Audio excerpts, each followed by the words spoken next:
काम को बनाया है, क्या रहेगा चुनावी मुद्दा? भानु प्रतापपुर का चुनाव निश्चित रूप से एक कांग्रेस के 4 साल के कुशासन का जनता के द्वारा करारा जवाब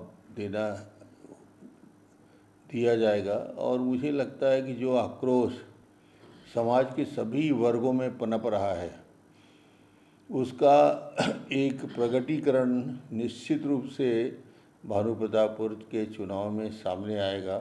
और जनता इस बार कांग्रेस को और कांग्रेस के प्रत्याशी को पूरी तरीके से हराएगी।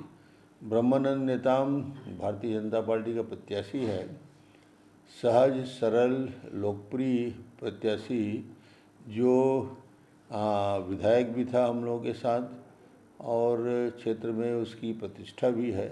मुझे लगता है कि एक ऐसे प्रत्याशी को टिकट पार्टी ने दिया है जो जनता के बीच जिसकी सोच भी पॉजिटिव है और मुझे लगता है कि उसका रिजल्ट भी अच्छा आएगा। ने जो गलती की है उसके गलती के चलते आरक्षण रद्द हुआ था, उसी गलती को सुधारने के लिए हम विशेष सत्र बुला रहे हैं। विशेष सत्र बुलाने की जरूरत क्या है? एक बार विधानसभा ने सर्वसम्मति से पारित कर दिया है। विधानसभा में हम लोगों ने बात कर ली है, पारित कर लिया है। और इनको न्यायालय का रास्ता जो है सुप्रीम कोर्ट में जाके अपनी बात रखना चाहिए। जनता को भ्रमित करने की ज़रूरत नहीं है। चुनाव को देखते हुए तारीख तय किए हैं कि जनता को लगे कि अरे बहुत गंभीर है, मगर इनकी गंभीरता ये है कि मूलतः मामला न्यायालय में जाएगा तो सुप्रीम कोर्ट में अच्छे वकील खड़े करें और इसकी तैयारी करें। उनका कहना है सामाजिक सौहार्द न बिगड़े, साथ साथ ये भी कह रहे हैं कि जहाँ जहाँ चुनाव होते हैं मोहन भागवत का दौरा जो है रख लिया जाता है, इस तरह की बात वो कर रहे हैं, क्या कहना है? मोहन भागवत राष्ट्रीय स्वयंसेवक संघ के सरसंघ चालक हैं, सर्वोच्च हमारे संघ के पदाधिकारी हैं और वो गैर राजनीतिक उनका सोच रहता है संघ का। उनको किसी राजनीतिक दल से न लेना न देना। वो भारत की अखंडता, भारत की एकता, भारत की स्वाभिमान, धर्मांतरण जैसे मूल विषयों पे जहाँ पे हिंदू धर्म विभाजित हो रहा है, टूट रहा है, उसको जोड़ने का काम करते हैं। कांग्रेस जैसे तोड़ती है, संघ उसको जोड़ने का काम करती है। और उनका आना छत्तीसगढ़ के लिए, सरगुजा के लिए एक अच्छा संकेत है। समाज में एक अच्छी दिशा मिली है।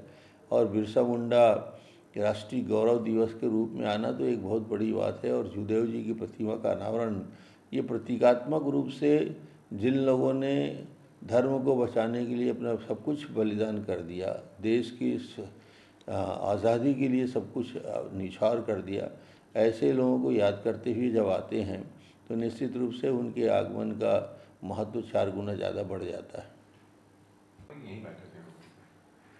राष्ट्रीय हमारे प्रभारी हैं और निश्चित रूप से ओम माथुर सीनियर हमारे संगठन के बड़े पुराने संगठन मंत्री हैं। उन्होंने गुजरात जैसे राज्य को लंबे समय तक देखा है। अन्य बड़े राज्यों में वो संगठन मंत्री की हैसियत से काम कर चुके हैं।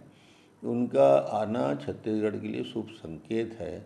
एक अनुभवी व्यक्ति जिसको बहुत सारे चुनाव का अनुभव है, एक राजनीतिक दृष्टि से परिपक्व व्यक्ति जो राजनीति के सारे उतार चढ़ाव को देख चुका है, देखते भी रहे हैं।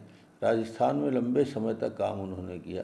तो मुझे लगता है कि ये छत्तीसगढ़ का सौभाग्य है कि माथुर जी आ रहे हैं। और लगातार 21, 22 और 23 इसमें पदाधिकारियों से मिलेंगे, भारतीय जनता पार्टी के कोर ग्रुप से मिलेंगे, चुनाव समिति के लोगों से भी बात करेंगे, जिला अध्यक्षों से और जिला के प्रभारियों से भी बात करेंगे।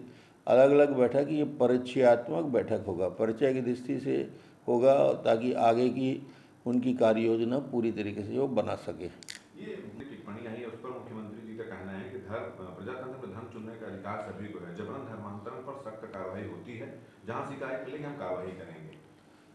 सुप्रीम कोर्ट ने जब फैसला दिया है या टिप्पणी की है तो इसका मतलब ये है कि देश की भावनाओं की अभिव्यक्ति है। और एक बार यदि धर्मांतरण में बलपूर्वक हो, छल के द्वारा हो या अन्य विषयों में धर्मांतरण हो के यदि वो आदिवासी से क्रिश्चियन बन जाता है या अन्य जात में परिवर्तित हो जाता है, मुस्लिम बन जाता है या अनुसूचित जाति के लोग धर्मांतरण कर देते हैं।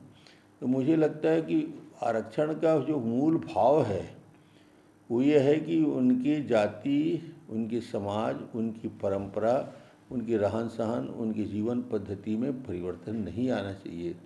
जब एक साथ पूरे एक परिवर्तन आ गया, जब उन्होंने धर्मांतरण कर लिया, तो मुझे लगता है कि फिर उसका औचित्य नहीं रहता। इसलिए सुप्रीम कोर्ट के उस फैसले के मैं बिल्कुल पक्षधर हूँ कि एक बार यदि जाति बदल दिया तो उनको आरक्षण का लाभ नहीं दिया जाना चाहिए।